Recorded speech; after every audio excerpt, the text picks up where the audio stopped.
In today's show, Mattisse Thybulle and the Boomers are winning and advancing on the world stage. It's World Cup time. Welcome, Locked On Blazers. Let's get into it. You are Locked On Trailblazers, your daily Portland Trailblazers podcast. Part of the Locked On Podcast Network, your team every day.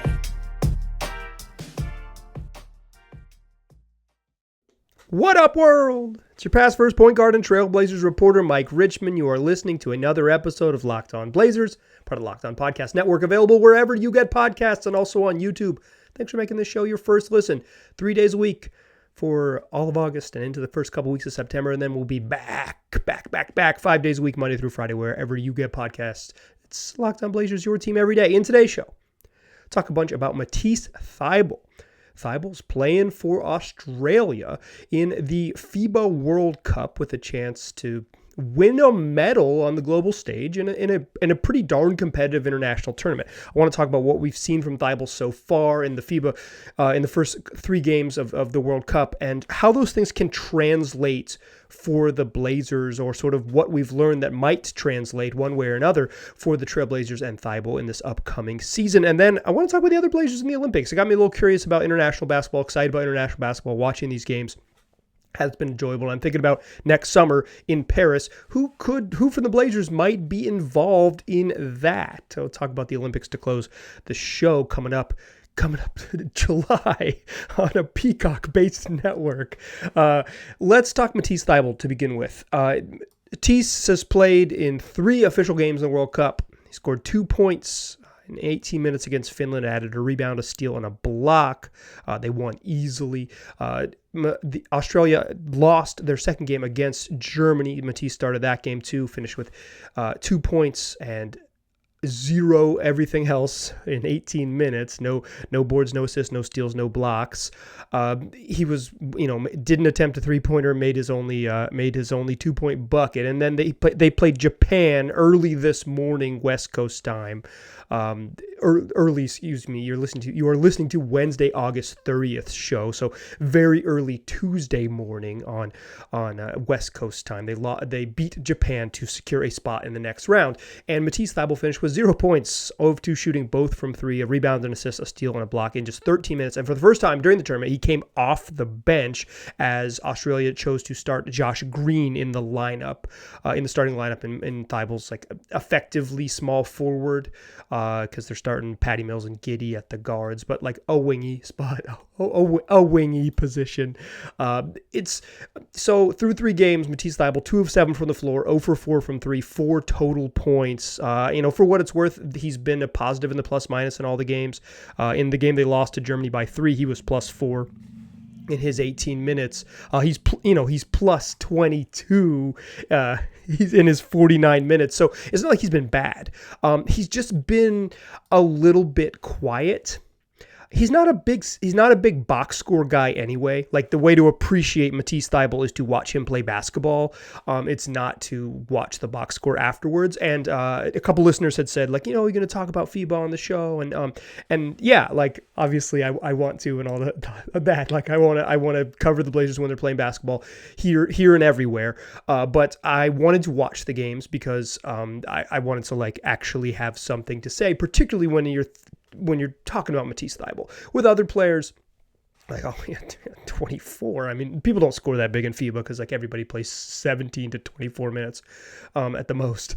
But Matisse is never going to be a guy that blows up the box score. It's in one of the warm-up games, he went 5 for 5 from 3 in FIBA, and I was excited because I think the really fun part about sort of the international game is watching guys put on the cape, right? And then they just become a totally different superhero when they wear their country's jersey.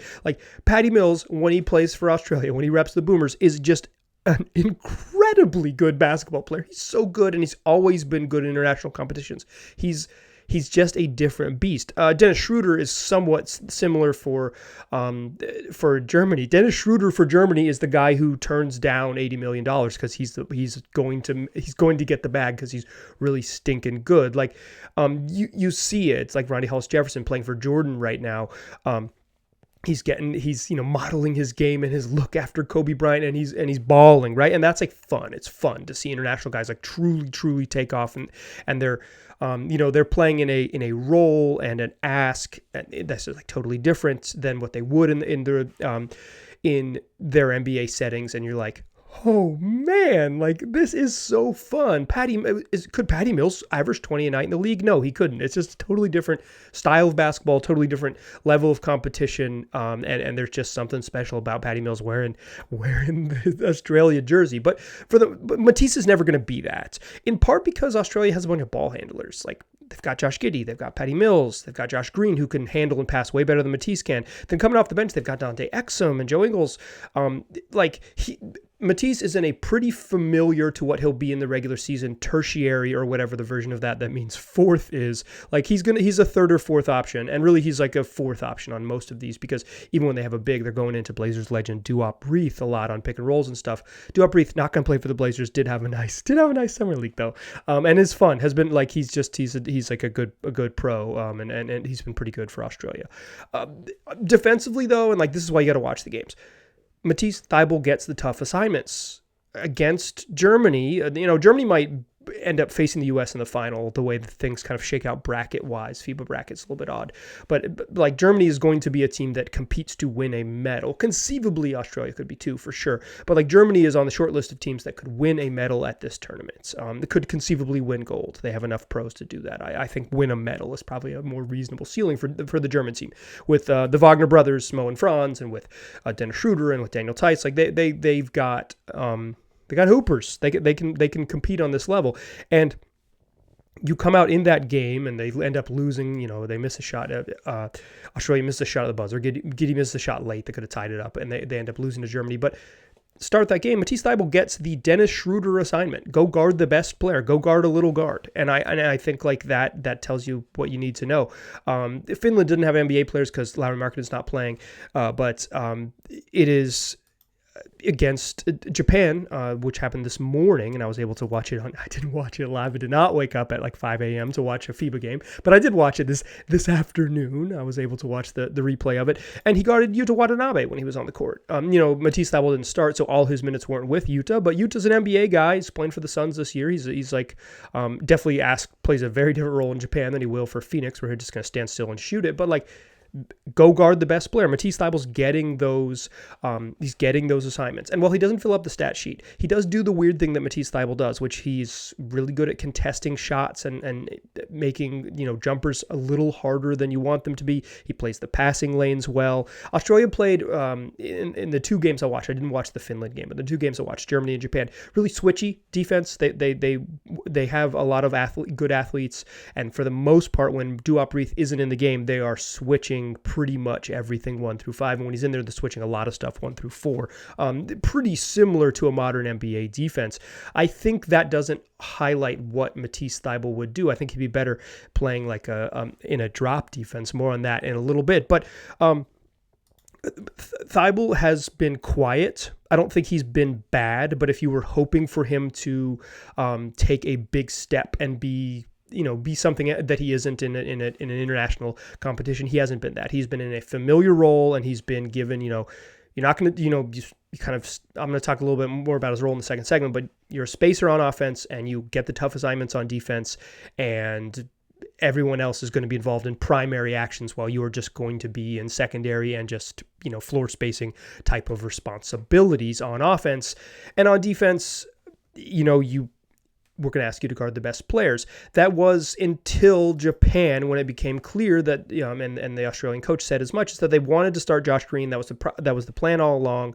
He had an ankle injury, and then he comes back and he starts against Japan, and he just, he played well against Green did. This is Dallas Mavericks young wing, Josh Green. He played well against Germany. He's been shooting better, and he's like probably a better run around chase type defender, point of attack guy. He's probably better in point of attack and as a chaser than Mattisse Thybulle, who's like a passing lanes type of more defensive playmaker type. I don't think Matisse is like a traditional lockdown defender by any means. He's a really good one, but I don't think he's like sit down in your stance and lock you up type. He does that from time to time because he's good on defense, but he's an unorthodox, unique defender. And Josh Green really got the jump over him because he's close on defense, not quite there, but close, and just way better on offense. And that got me thinking about what could happen with when we get to the regular season, we get to the Blazer games, what could happen with Mattisse Thybulle. And I want to talk about sort of the lessons and what could translate with Thybulle in when he wears a Blazer uniform, based on a little bit of what we've seen in the FIBA World Cup. That's what we'll do in the second segment. First, I want to tell you about FanDuel. The NFL starts in about a week. It starts a week from Thursday, right after Labor Day. That Thursday evening, you're going to get NFL action. So why not get ready for the season with some great offers from FanDuel, America's #1 sportsbook. Right now, if you're a new customer, you can get $5. You bet $5. You can get $200 back in bonus bets guaranteed. Plus, all customers who bet $5 will get $100 off NFL Sunday Ticket from YouTube and YouTube TV. Now is the best time to join FanDuel. The app is easy to use. You could bet on everything from spreads to player props to whatever you're looking for. So visit FanDuel.com/lockedon and kick off the NFL season with an offer you won't want to miss. FanDuel, an official partner of the NFL. All right. Okay, so we talked about Mattisse Thybulle, what he's done in FIBA. I want to talk about what that means or what it might translate to with the Blazers. And what I felt watching Australia is Mattisse Thybulle going to get Josh Greened? Is he going to get Josh Greened in Portland? And what I mean by that is I kind of think regardless of what the roster looks like, not regardless, there's obviously like some permutations where they trade for a good forward, albeit unlikely ones. But if Dame's on the roster when opening night or Dame's off the roster, I think Mattisse Thybulle is going to start a small forward. There's a lot of other things that are going to go into it, but I think it's a pretty safe bet that if the roster looks the way it looks right now, let's just do it like that. If the roster looks the way it looks right now, and Damian Lillard's in the mix, or Damian Lillard's at home on the couch due to some stupid agreement with the Blazers, Mattisse Thybulle is going to start at small forward, but I don't think he's going to play big minutes. Like, he's not a 30-minute-a-night guy. He's like a 17 to 22 minutes a night type of guy. There's going to be nights when they absolutely need his defense, and there might be times early in the season when Chauncey Billups really leans on him. But because they want to play Nassir Little a little bit, because they're going to need to find time for Shaedon Sharpe, at least a little bit of time, 6+ minutes a night at small forward for Shaedon Sharpe. Like, Mattisse Thybulle isn't going to be a huge minute guy. They might try to squeeze some Chris Murray in there at small forward, maybe not right away, but at some point. So I don't think Matisse is going to play a ton of minutes. But he is going to have, like I said, with the Australian team, he is going to have that sort of tertiary. Probably should have looked up what the fourth one is if I was going to use tertiary twice in a podcast episode. He's going to have that third option or fourth option type role. And that's like he needs to excel in that type of role. But the problem with excelling in a third or fourth option type role is that in the NBA you need a space. Like, I think it's, there is like, go do something, but like it's crucial in the NBA to give teammate space, right? Like, if we're running a pick and roll, they need you to be on the perimeter at the 3-point line, at least for the most part, to keep the defense honest on the back side or even on the strong side. Like, you need to like, spacing matters in the league. So sometimes just like Mattisse Thybulle standing around, parked in the corner, parked in the slot, whatever it is, like on the opposite side, that's just like what he's going to be asked to do. It's just you want him to see to do a little bit more. Like, he's going to ask to be a spacer, but you want him when he's not spacing, because one of the big problems in FIBA so far is like he hasn't made threes, he hasn't attempted threes, they're not guarding him.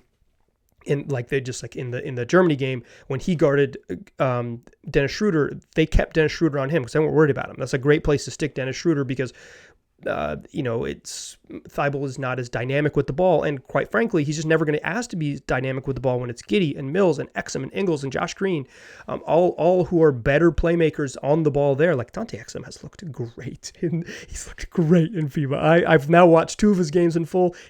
he's good. He's good. He's going to help. He might help the Mavericks. Low key, Australia is Dallas's team. Listen to Locked On Mavs. I know they are covering FIBA. I know Nick is over there covering the heck out of FIBA right now.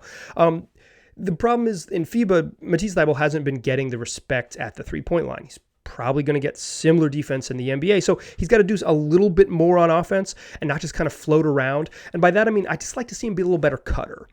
If the ask is going to be the same, and you think about it like why I'm mentioning the other players on Australia, it's like Simons and Scoot and Shaedon Sharpe and Jeremy Grant and Nurk out of the high post hub. Like there's other guys who are going to get the ball. If Damian Lillard's there, he's going to have the ball a bunch. Like Thybulle is going to be an off-ball player. So getting better timing his cuts. I thought Giddey was a much better cutter and Josh Green was a much better cutter and Exum was a much better cutter. This isn't like when the ball goes somewhere, immediately slice to the rim. This is timing your cuts right, crashing the boards a little bit on late cuts, and just finding a way to, if you were a non-shooter, to impact the game getting into open space. Thybulle isn't great around the rim, so I think that's one of the reasons he doesn't cut, and he's not this like explosive, dunky athlete, but that is a way he can contribute a little bit, particularly, if your defender is not guarding you. It's like pretty simple in the NBA. He's watching the ball. Cut behind him or face cut, like cut right in front of him and get that advantage, get in front, stay in front type of cuts and be a cutter. I think that's like an important thing. For Matisse. I also thought about this watching them, and I mentioned that they're playing like a switchy defense. I think Mattisse Thybulle would be better in not just like switch and keep in front, which is pretty common in the NBA, right? Like they want to keep players out of the paint, and they want to force you into ISO and not have to, and they want to stay in front because if you let guys get into the paint, let penetration, then you have to help and the ball sprays out and everything else. So teams switch, right? Like they switch. You see this across the league. Everybody switches. Everybody plays pretty similar defense in the NBA. There's some nuances to it, but by and large, pretty similar defense. I don't like Thybulle can guard everybody, right? Like he can guard low guards and he can guard up a little bit. He's not going to guard centers or whatever, but he's long and strong and he can guard, plenty of people who are going to be nominally power forwards in the NBA. He can guard 4 spots, I think, with some ability. But so the switchiness of schemes helps him a little bit. But I think where he would be better in schemes is drop, because in a drop coverage, which is when the big man drops back on pick and rolls and defenders go over the top and try to get back, as opposed to just switching, they try to you run over the top of the screen and try to recover. Thybulle is so good at rear view contests, which is like blocking a shot from behind. He's so good at that. Like it's a really high level skill of his. And I think drop coverage would ask him to do that more. I also think he'd be better in hyper aggressive schemes where he could really gamble in the passing lanes because he's got great hands and anticipation there. The switchy stuff asks you to sit down and lock down. And while he's a good defender, the sit down and lock down, he's not like a traditional like lock you up type of good defender. He's unique. He almost like baits people into driving by him and to trying passes so he can make plays. Like he's a weird, unorthodox type of good defender, albeit a good one. And I think the way the league is heading, I think it's not like he's going to get bad. I don't mean to say that. It's just like, it's not going to maximize what he's good at, with just like scheme stuff, and that's like across the league.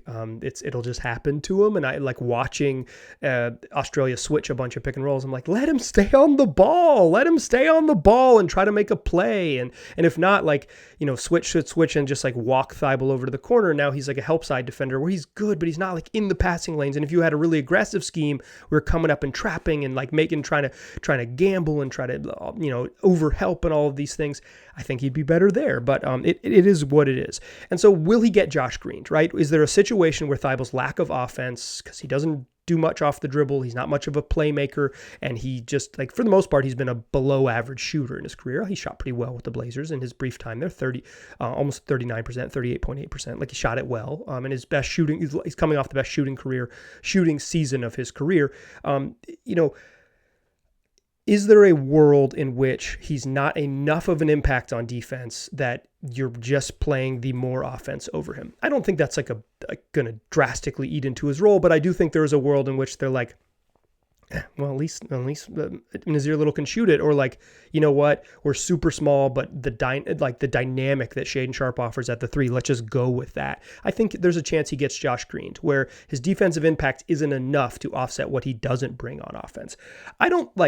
This kind of feels like I'm poo-pooing on Thybulle. I think he's a good role player. I think he would be a valuable role player. There's a reason Dallas wanted him and signed him to, kind of as funky, gnarly a contract as they could to try to pry him away from Portland, is because he would help, and he's particularly helpful on teams where he could play a small, specific role. For the Blazers, he's going to play a small, specific role, but he probably will be forced into something maybe 8 to 12% higher than what he's should be asked to do in sort of a normal situation. And I think when guys get put in a situation where they're asked to do too much, or they're incapable of doing the thing that the team needs in a role, see Josh Hart, they seem worse than they are. Like it's see Gary Trent Jr. It's like see Norman Powell. It's players that are a little bit miscast. Okay, Matisse, go lock up, and then we need you to hit threes on the other end. If you're like not quite that, and you're more like a situational, okay, we need length and interesting stuff on defense off the bench, much better role. You look much better when the ask is much better.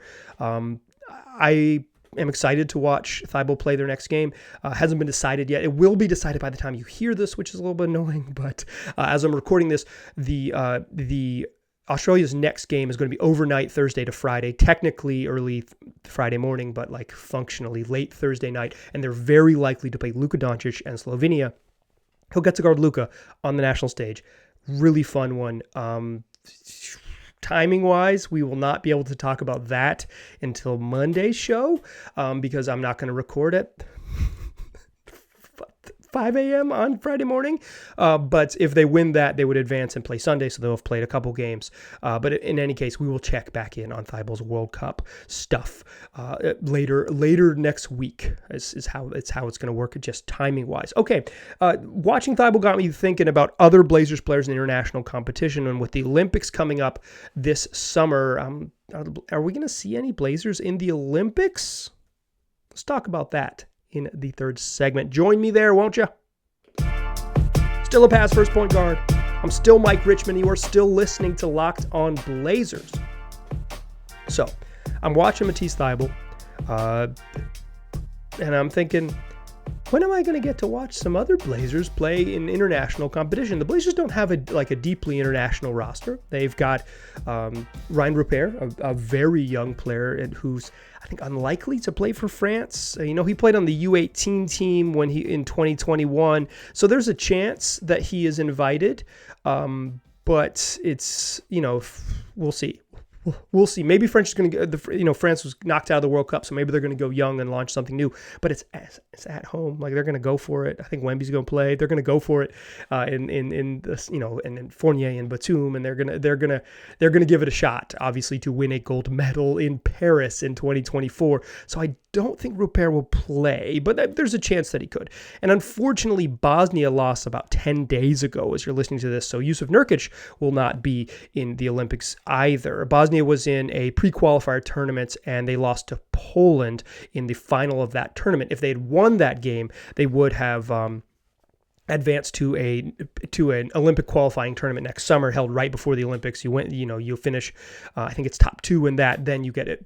Then you get into the field. They are officially eliminated. A bummer for Nurk. Shot 5 of 15 in the final. Just a tough way to go out. He was bummed on social media about it. I'll say that. That's a bummer though. So it means, like, who's going to play? It seems unlikely the Blazers, who have a bunch of Americans, will have anyone repping them on Team USA. The World Cup roster is probably not the way to judge the Olympic roster. Typically, the World Cup has been young guys and A- and below type stars. And the true A's show up for the Olympics during the Olympic cycle. Grant Hill's involved now, and it's a little bit, and Steve Kerr, and it's like a little bit different of a group running USA basketball. But typically, that's how it's been. In the last Olympics, the 2020 team that was played in 2021, the 2020 Olympics, but played in 2021. Jeremy Grant was added to that team. He's a gold medalist. Damian Lillard's a gold medalist. I'm just going to say pretty unlikely. Damian Lillard is a Portland Trailblazer next July, but anything could happen. And Jeremy Grant, certainly he could be involved, right? Like, he didn't play too much for Team USA. He played in 4 of the 6 games of the Olympics and averaged 5 minutes in those games. Like, he was a deep bench guy, and he wasn't even initially invited. In fact, when James Harden pulled out about a month before the competition with a hamstring injury, said, "I'm not going to play. I'm still dealing with this hamstring stuff." Then Jeremy Grant was added. So, and that kind of goes to my point. Like, typically in the Olympic cycles, the biggest stars are there. The James Hardens, the Damian Lillards. It is where it's not Austin Reeves and Josh Hart playing like they are now. Side note real quick, Josh Hart just wins everywhere he goes. The dude's a winner. It's really a bummer that the Blazers kind of chose the path they chose and couldn't figure out how to have I don't know if it's really a bummer. To me, I'm bummed that the Blazers chose the path they chose and couldn't figure out a way to incorporate Hart on a good team, because he's a winner. Dude wins. And if they had found a way to have him in a role that made sense for him, he would help them win games, because he's a good basketball player. And watching him play really well for Team USA reminds me of how good and how enjoyable Josh Hart is to watch play basketball. He also got $80 million this summer, so congrats on the bag.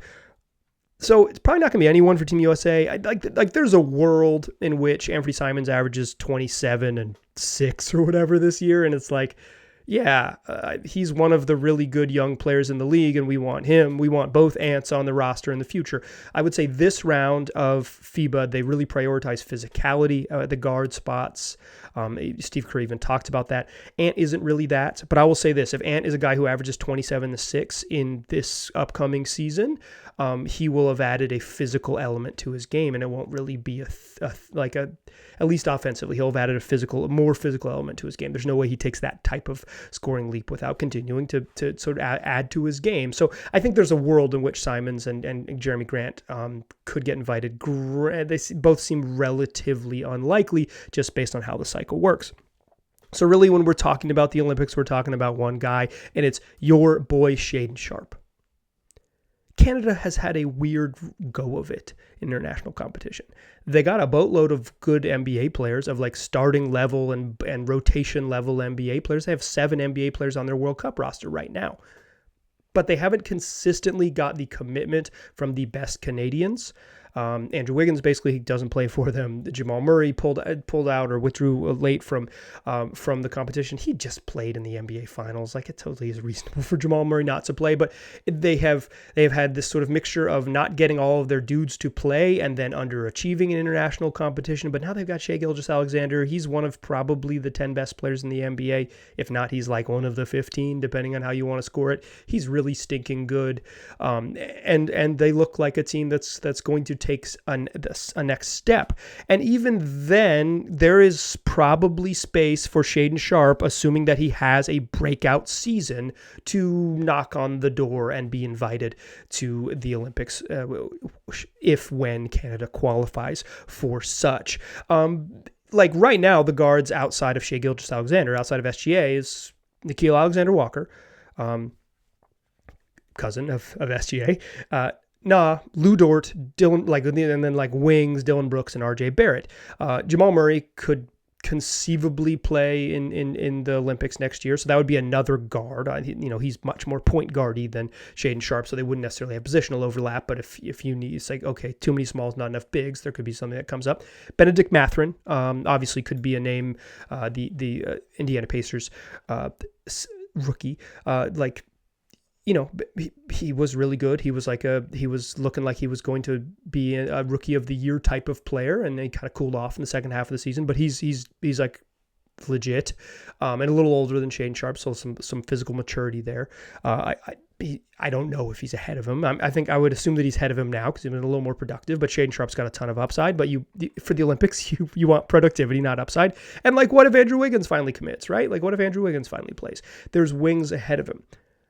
Right now, I think it's like if we were just today in late August, I don't think you would add 20-year-old Shaedon Sharpe to the Olympic roster. But this is where the fun part kind of happens for Shaedon Sharpe, right? Not only is it our expectations as Portland Trailblazers watchers and fans that Shaedon Sharpe is going to take a big leap. If he takes a really big leap, he not only is going to end up on this sort of national stage of like up-and-comer that everybody knows across the NBA, is more than just like a dude who has one highlight dunk a game or like a week where it's like, oh my goodness, I've never seen someone jump that high. But then, if he takes a real leap to like, from like highlight reel, stuffer, highlight reel maker, highlight maker, highlighter, whatever it might be. If he takes the jump from that to real productive, like legitimately good NBA contributor and jumps onto that national scene, he might get a chance to jump on the international scene. I would say right now, looking at the Blazers roster, I would handicap him as the most likely player to participate in the Olympics next summer.